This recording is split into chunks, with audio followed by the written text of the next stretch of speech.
Saya hanya ingin katakan, silakan Anda berpendapat, tapi jangan pakai provokasi masyarakat.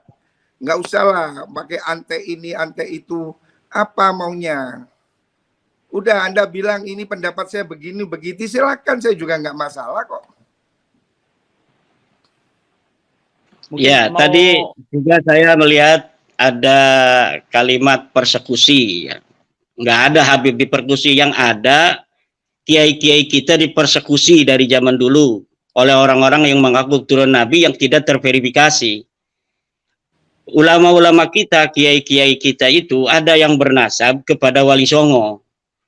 Di antara mereka ada yang meyakini bahwa mereka juga keturunan Nabi. Kemudian didatangi oleh para Habib itu, kemudian dipersekusi.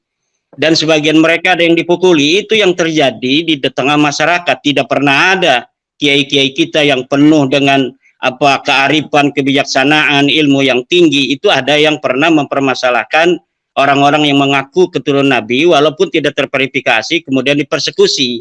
Itu tidak ada sama sekali. Yang ada itu Ba'alawi atau mukhibin-mukhibinnya itu mempersekusi para kiai. Yang ya, para kiai itu merasa dirinya adalah sebagai keturunan daripada Wali Songo yang mempunyai juga nasab diyakini kepada Rasulullah. Itu yang terjadi selama ini. Melihat kenyataan yang ada di bawah, apa yang terjadi di tengah warga kita, warga Nahdlatul Ulama, terkait dengan irisan para habaib yang diagungkan oleh para kiai-kiai NU, tetapi kemudian mereka justru tidak menguatkan NU. Coba kita lihat di dalam YouTuber itu yang mengupload video-video narasi bagaimana seorang Habib ada yang mengharamkan anak-anak NU untuk masuk ke Banser. Orang-orang Jawa, anak-anaknya jangan sampai masuk ke Banser, jangan sampai masuk ke Ansor. Itu dilakukan oleh para habaib. Ada juga ini sudah melebar, Pak. Ini sudah melebar. Ini bisa diverifikasi, Pak Fahrur. Siapa yang berani untuk menghina Hasyim Asy'ari? Tidak ada yang berani menghina Hasyim Asy'ari di Indonesia ini kecuali dari Ba'alawi Faisal Asgaf. Bagaimana terakhir Twitter dia menghina ketum PBNU kita, Gus Yahya. Tidak ada yang lain yang berani seperti itu kecuali dari Ba'alawi. Ini juga harus menjadi perhatian Pak Fahrur dan para petinggi NU lainnya. Gus Dur siapa yang berani? Yang berani menghina Gus Dur, menghina Yeni. Itu hanya penting. Saya nggak ingin ini menjadi debat kusir ya. Ngomong nasab kemudian ke soal lain. Ini untuk apa gitu loh. Ya Pak Fahrul tadi ngomong masalah ekses. Saya berikan fakta-fakta yang ada di tengah masyarakat demikian. Iya sebenarnya. Jadi gini loh ya, kelakuan orang itu nggak bisa digeneralisir semua orang. Kalau ada orang Jawa itu ikut PKI, kan tidak semua orang Jawa itu PKI. Jadi saya ini tidak mau ini menjadi satu klan. Jadi ada orang melarang Banser ya dia. Ada orang seperti Nur Sugi, kan dia tidak boleh mewakili orang Jawa. Ada orang NU seperti Kiai Benu yang kemarin telepon Tuhan. Apakah itu NU? Terus NU adalah menelpon Tuhan. Tidak bisa begitu Pak. Ya, jadi ini orang ke orang harus dibedakan. Kalau Anda mau concern pada kajian nasab, ya Anda berfokus pada kajian nasab. Kalau Anda mau mengatakan ini soal NU, ya orang bicara tentang NU dan Anda sebagai apa? Ini sekarang kita ini kan maunya diadu-adu NU supaya begini, ini sudah begitu. Kalau NU ini merasa ini meresahkan, Ketua Umum PBNU lebih ngerti apa yang harus dilakukan, gitu loh. Nggak harus kita provokasi orang-orang, kayaknya kita harus perang, bikin laskar, apa-apaan ini. Kalau Anda mau ngomong nasab aja, concern di situ. Bikin tulisan, bikin kajian yang tepat, landasan teori yang benar, kemudian lakukan studinya dengan triangle data, ada studi lapangannya, ada wawancaranya. Itu Anda benar sebagai peneliti. Dan tidak usah melebar kemana-mana. Dan itu sudah saya serahkan, saya kirimkan pertanyaannya kepada Rabi Talawiyah, dan mereka tidak bisa menjawabnya. Karena memang nasab mereka itu terputus, maudhu'un munqati'un, batilun, tidak bisa dijawab. Dan kalau misalnya ada sebuah narasi dari Pak Fahrur di Tempo tadi saya baca, harus dihentikan ini pembahasan nasab. Yang harus dihentikan adalah pengakuan Ba'alawi sebagai turunan Nabi yang tidak terverifikasi, yang harus dihentikan. Karena secara kajian nasab dia terputus, secara kajian DNA dia bukan bangsa Arab Acan. Dia bukan keturunan Bani Quraisy. Dia bukan keturunan Bani Hashim, dia bukan keturunan Ba'alawi. Dia bukan keturunan Nabi Muhammad. Ini yang harus dihentikan, pengakuan sepihak sebagai keturunan daripada Nabi besar Muhammad sallallahu alaihi wasallam. Allahumma sholli alaih. Jadi itu pendapat Anda, saudara. Bukan Anda pendapat saya, ini pendapat orang. pakar DNA. Ini pendapat pakar DNA. Tidak semua begitu, saudara. Anda ini jangan bisa percaya sama Pak diuji. Sugeng. Siapa yang berani untuk berdiskusi, berdialog, seorang pakar DNA dari Ba'alawi untuk mematahkan narasi dan kesimpulan Pak Dr. Sugeng. Tidak ada. Karena kesimpulan semacam itu kesimpulan yang sangat presisi, dan itu pun tidak satu-satunya dari Indonesia yang berpendapat. Dr. As-Su'aibi itu berpendapat yang sama seperti Dr. Sugeng. Umar Az-Zaid juga berpendapat yang sama tentang tes DNA. Dan ini saya kira sudah waktunya PBNU atau MUI untuk mengeluarkan sebuah maklumat bahwa memang Ba'alawi ini bukanlah keturunan baginda Nabi besar Muhammad sallallahu alaihi wasallam. Karena apa? Aksesnya ini hanya ke warga NU.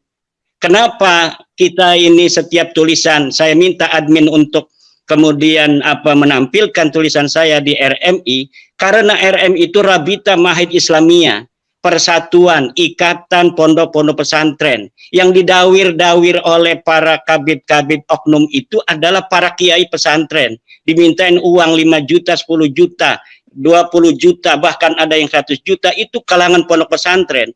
Jadi ada kaitan. Kenapa tulisan-tulisan saya tentang bahwa nasab Ba'alawi ini batal itu ditaruh di Rabita Mahid Islamiyah? Mereka para kiai-kiai berterima kasih. Semenjak isu nasab ini batalnya mereka itu diketahui publik, mereka tidak lagi datang para kiai untuk minta-minta uang. Itu diantaranya Pak Fahrur yang harus diketahui.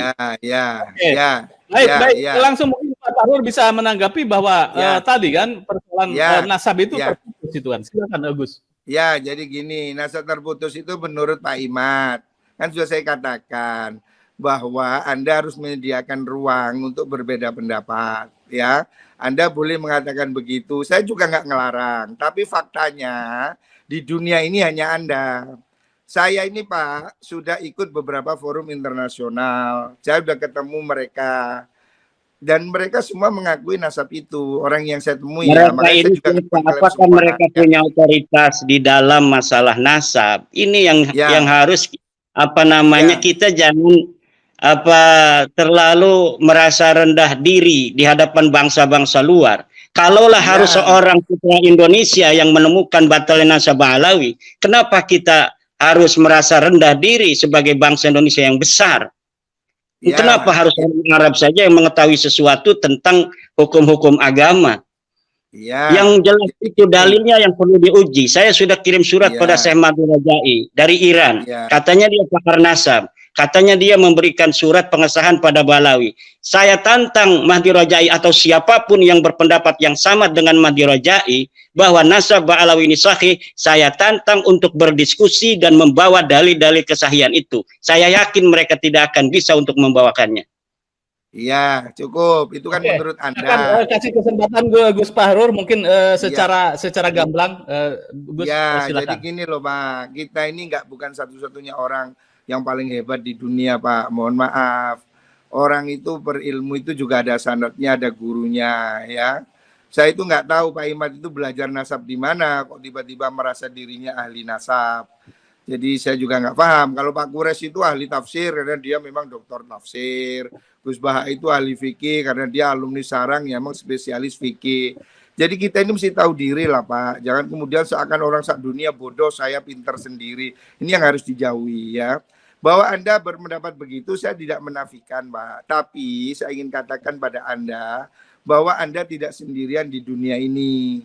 bahwa ilmu nasab ini bukan Anda sendiri yang menguasai ya. Dan ini kemudian tidak hanya di Indonesia. Kan lucu kalau Anda batalkan hanya di Indonesia, yang di Mesir, yang di Kuwait, yang di Bahrain, yang di seluruh dunia. Apakah kemudian Anda bilang batal hanya Indonesia? Kan nanti jadi lucu, Pak. Dan Anda itu bukan hakim yang bisa batal-batalin orang. Dan nasab itu bukan wudhu yang bisa batal ambil lagi gitu loh. Jadi lucu ini nanti. Intinya gini aja loh Pak, Anda boleh berpendapat, silakan. Oke, menurut saya begini. Tapi kemudian Anda tidak berhak untuk menjadi hakim kebenaran. Semua orang salah, saya sendiri benar, orang sak dunia salah. Ini terlalu besar Pak menurut saya ya. Jadi kita tinggal lihat masyarakat aja Pak Fahrur, nanti masyarakat apakah akan melihat dalil-dalil dari keterputusan itu yang kuat, apakah akan melihat atau mengikuti Pak Fahrur dengan tanpa dalil bahwa nasab balawi itu sahih. Bukan tanpa dalil Pak, cuma saya malas berdebat dengan Anda. Saya malas, saya sudah baca kok sebelumnya tesis Anda itu saya lihat itu di tulisannya Murad Syukri. Sudah mirip-mirip lah, di beberapa internet saya lihat itu narasi-narasi yang hampir sama. Jadi saya nggak kaget Pak, dengan apa yang Anda ungkapkan itu saya nggak kaget. Jadi kita sama-sama melek internet Pak. Jadi saya ya kalau begitu tinggal dipatahkan saja, tinggal dipatahkan. Kalau memang Pak Fahrur punya dalil, silakan. Mana dalilnya yang menyatakan bahwa Ubaidillah sebagai anak Ahmad? Mana dalilnya bahwa Ahmad bin Isa itu dia pindah ke hijrah ke Yaman? Mana dalilnya bahwa Ahmad bin Isa pernah ada di Basrah? Mana dalilnya bahwa Ahmad bin Isa punya anak namanya Ubaid, kemudian Ubaid punya anak namanya Alwi, Alwi punya saudara namanya Jadid? Tidak ada Pak Fahrur. Itu menurut Anda Pak. Sekali lagi ingin saya katakan, kalau misalnya Pak Fahrur ada, silakan. Saat ini dari pendapat itu. Jangan khawatir, banyak sekali Pak. Itu remeh bagi saya Pak. Tapi saya nggak ingin forum ini kemudian kita jadi debat kusir. Itu nanti kita ada satu forum sendiri. Oke, silakan, siapkan. Saya tantang Pak Fahrur untuk menyiapkan forum dengan saya. Saya tantang Pak Fahrur untuk menyiapkan forum debat ilmiah tentang nasab balawi yang putus ini. Cari dalilnya, kalau punya dalil. Dengan senang hati. Dengan senang hati. Al-Ra'si wal Ain. Al-Ra'si wal Ain. Naam. Ya. Anta dirukum. Al-Ra'si wal Ain. Anta dirukum. Al-Ra'si wal Ain. Jadi saya katakan, Pak, Anda ini nggak usah terlalu menggebu-gebu seperti ini ya, sebagai orang sama-sama santri. Saya ini lama Pak mondok Pak. Ngerti lah Pak, orang bisa baca kitab saya tahu. Ya, jadi nggak usah terlalu petetek kayak orang sedunia kalah semua beginilah. Bukan jadi masalah demikian. Karena apa? Narasi-narasi ini yang Anda kemukakan malam hari ini itu bukan satu-satunya alasan saya untuk kieng-kiengan kepada Bapak Fahrur.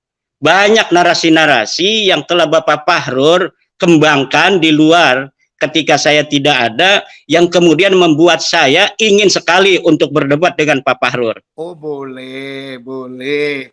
Enteng aja, saya nggak takut sama sekali kok. Ini soal gampang lah, nggak usah pandeng. Apa sih ini juga bukan soal tanya kuburan kok. Nggak usah ribet lah. Saya ingin katakan, Anda boleh berpendapat, tapi Anda jangan menjadi pemilik kebenaran tunggal. Orang yang merasa yang lain salah, saya sendiri benar, itu hanya Wahabi Pak. Kalau kita ini biasa dengan pendapat ini, pendapat itu, kita itu sangat luas dalam berhubungan Pak. Dalil juga begitu, fikih punya banyak qaul ya. Saya ingin ingatkan Anda.